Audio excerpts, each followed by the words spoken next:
पुराण में है क्या, क्या है ऐसा शंकर की कथा में कि पूरा विश्व शिवमय हो गया, शंकर का हो गया? क्या है ऐसा? परखोगे तब जानोगे। जानो महाराज, शिव पुराण कह रहे भगवान शंकर के ऊपर घृत की मूलता का वर्णन किया। केदारेश्वर एक वर्णन बड़ा सुंदर आता है महाराज, बहुत सुंदर वर्णन है। ध्यान दीजिएगा कि घर में भी प्रयास करा करें, प्रयास करिएगा। घर में जो दीप होता है, आपके घर में जो दीपक होता है, दिया जो आप प्रज्वलित करते हो, तेल का दिया अगर आपको लगाना रहता है तो वो दिया अलग ही रखें। घृत का दिया अगर आपको लगाना है तो वो अलग ही रखें। घृत के दिए में तेल का दीप नहीं लगाना चाहिए और तेल के दीप में घृत का दीप नहीं लगाना चाहिए। कई लोग कहते हैं, कई लोगों का एक प्रसंग रहता है, महाराज जी गुरुदेव हमारा इतना सा कहना है कि हम मंदिर जाते हैं, रोज दिया लगाने जाते हैं, हम भगवान को रोज दिया लगाते हैं, पर एक बात समझ में नहीं आती, हमारे सालों निकल गए दिया लगाते लगाते, उसके बाद भी मैं दुखी क्यों? भगवान ने मेरे क्यों नहीं सुनी? जब उस चोर को भगवान ने कुबेर बना दिया, केवल उसका कपड़ा जलाया, और मैंने इतने सालों से दिया लगाया, क्या भगवान मेरी नहीं सुन रहा?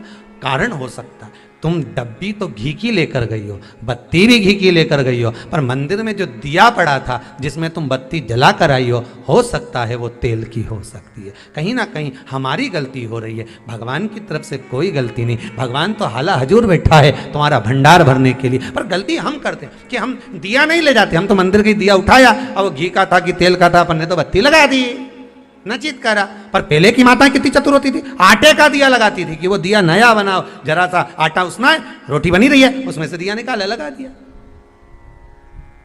नहीं लगाना, दीप नहीं है। अगर आपको लगता है कि ये तेल का घी का दिया अलग होना चाहिए, इसलिए पहले मंदिरों के अंदर घृत दिया लिखा जाता था, घी का दिया, घी का दीप। आप कभी महेश्वर जाइए, महेश्वर में नर्मदा जी के घाट पर शिव मंदिर में जो दिए जलते हैं वहां लिखा रहता है ये घृत का दिया, तेल का दिया, वहां लिखा हो, दिए ही जलते हैं वहां 108। ये घृत का है, ये तेल का है।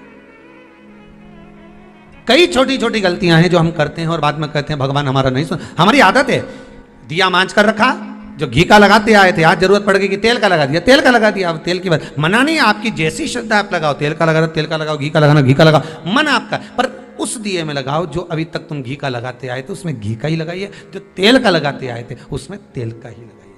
क्या होगा उससे? स्कंद पुराण, कार्तिक खंड बड़े ध्यान से स्मरण करिए थोड़ा थोड़ा, या कभी मौका मिल जाए तो विष्णु पुराण भी पढ़िए, कभी मौका मिले आप। कल्याण का कृष्णांक वो भी पढ़िए,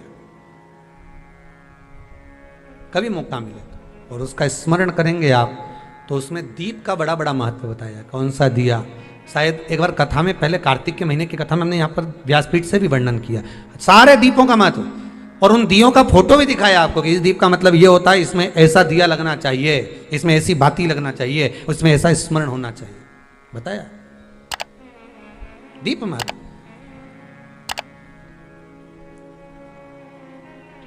शिव का स्मरण करते हुए, शंकर का अनुमोदन करते हुए, घृत का दीप जब आप लगाएं, भगवान की साक्षी में जब आप दीप रखें तो आपके भीतर भगवान को पाने की एक ललकता, एक उत्सुकता होना,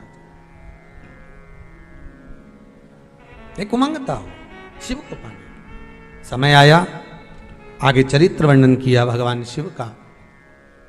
माता पार्वती जी की गोद में जो श्री गणेश जी महाराज विराजमान थे, उन्हीं का मंगल विवाह रिद्धि सिद्धि के साथ किया। विवाह कर देना एक अलग बात है, पर रिद्धि सिद्धि घर में आ जाना एक अलग बात है। नियम से, निवेदन से, करबद्ध निवेदन रहेगा कि घर में जिस कन्या को आप विवाह कर कर ला रहे हो उसका धन नहीं देखना हमको, उस कन्या का हृदय चित्त देखना। आप धन लेकर नहीं आ रहे हो, आप आपके घर में बहू लेकर, बहू का मतलब होता है जो बहुता में सम्मान पाए और बहुता में सम्मान दिया भी जाए। घर में जब प्रवेश करे तो हमारे को धन दूसरे का नहीं चाहिए, हमारी बहू का पांव घर में ऐसा पड़े, संपदा उसके आनंद में बढ़े। बस ये भाव रखकर हमें भीतर, भगवान गणेश जी महाराज का विवाह करा, रिद्धि सिद्धि आई, और रिद्धि सिद्धि आना कोई साधारण बात नहीं, सहज बात नहीं। जब मन पवित्र होता है, हृदय चित्त पवित्र होता है, तब जाकर घर में वैभव रिद्धि सिद्धि सब भगवान देता है। अगर आपके घर में भी सुख आ रहा है, आपके घर में भी संपदा बढ़ रही है, समझ लेना आपके घर में कोई शंकर का भगत होगा, शिव का उपासक होगा, भगवान की भक्ति में डूबने वाला कोई ना कोई एक व्यक्ति तुम्हारे घर में मौजूद होगा, विराजमान होगा। उसके चरण का जो धन है वो तुम्हें प्राप्त हो रहा है, उससे हमारा जीवन सार्थक हो रहा है। इस बात का अभिमान ना करें कि आप कर रहे हो, आप नहीं, शिव करा रहा है, शिव करने वाला है, शंकर करा रहा। पांचों जजमानों को बहुत बहुत साधुवाद देते हैं। आज छठे दिवस की कथा यहाँ विराम ले रही है। कल कथा का 7वां दिन रहेगा, विराम दिवस रहे। किसी ने बहुत सुंदर कहा है, पानी से नहाने वाले सिर्फ लिबास बदलते हैं। क्या बदलते हैं? केवल कपड़े। और पसीने से नहाने वाले किस्मत बदल देते हैं। किस्मत, भाग्य। केवल पानी से नहाने से भाग्य नहीं बदले हो, ये जोरदार पानी है, इसमें कूद लो तो नहा लो। अरे ऐसे तो गंगा तो कितना नहाओ तुम लोग, ईमानदारी की तो बोलो रे, कितना नहाओ। तो किसी ने सुंदर कहा है, गिद्ध और कौवा ये दोनों बहुत ऊपर उड़ते हैं और बहुत ऊंचे बैठते हैं, पर ये ऊंचे उड़ते भी हैं और बैठते भी हैं, पर हमेशा इनकी दृष्टि नीचे मांस पर ही रहती है, किसी अच्छे पे नहीं रहती। उसी तरह अपन भी हैं, अपन भी ऐसे ही हैं। गए गंगा नहाए, सोचा अपन तो बहुत पवित्र हो गए, ऐसी बढ़िया जोरदार सिर पे पल्लू मल्लू लेके टीकी लगा के, ऐसा सोचे कि हमारे बराबर कोई नहीं। और जरा सा किसी ने हाथ यूं ही जा रही थी और जरा सा सामान गिर गया या कोई काम हो गया या कोई टल्ला लग गया या किसी ने कुछ बोल दिया, तो गंगा नहा के आई थी, अभी 2 मिनट नहीं हुआ, उतनी देर में तो ऐसा मोती झड़िया, ऐसा झड़िया।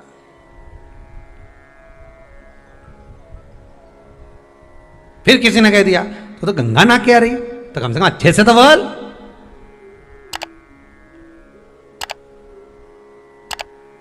तो गंगा नहा के आ रही का मतलब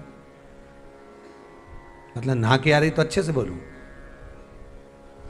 घाट घाट की गंगा निला दूं तो 2 मिनट में, अभी गंगा ना जाए, 1 मिनट नहीं हुआ डुबकी लगा, अभी तो बड़े प्रेम से बोल रही थी, हर हर गंगे भोलेनाथ जी बड़ी कृपा करी, हरिद्वार बुलाया, इलाहाबाद प्रयागराज बुलाया, बड़ी कृपा करी आपने, भगवान खूब गंगा नवाई। गंगा मैया बोले ठीक है अभी तक तो सही दिख रही है, पाप धुल भी गया।